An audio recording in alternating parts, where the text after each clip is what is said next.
নমস্কার, সুস্বাগতম। আপনারা দেখছেন জুডো ধামাকা নতুন পর্ব, সাথে আছি আমি জুডো। এই পুজোর জন্য এসভিএফ এর একটি বড় প্রোডাকশনের মহরত হয়ে গেছিল। প্রোডাকশনের ইনিশিয়াল নাম রাখা হয়েছিল প্রোডাকশন নাম্বার 171।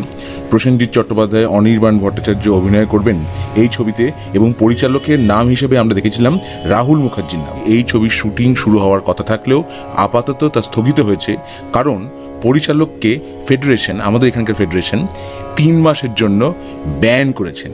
কারণটা কি, তিনি ফেডারেশনের নিয়ম না মেনে বাংলাদেশে গিয়ে একটি প্রজেক্টে শুটিং করেছেন, আর এটা ঘটেছে ফেডারেশনের অজান্তে।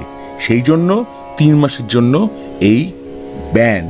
এই ব্যান মেনে নিয়ে এসভিএফ এর তরফে জানিয়ে দেওয়া হয় ডিওপি, যিনি এই ছবির সৌমিক হালদার, তিনি এই ছবিটির পরিচালক হবেন এবং রাহুল মুখার্জি ক্রিয়েটিভ প্রডিউসার হিসেবে যুক্ত থাকবেন এই ছবির সঙ্গে।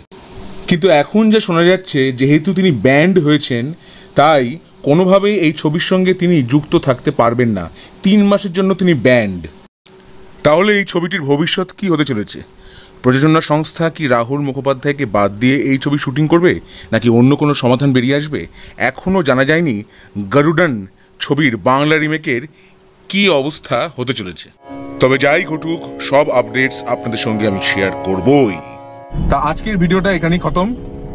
ভিডিও ভালো লাগে থাকলে অবশ্যই লাইক করবেন, শেয়ার করবেন এবং আপনার কমেন্টের অপেক্ষাতে রইলাম আমি।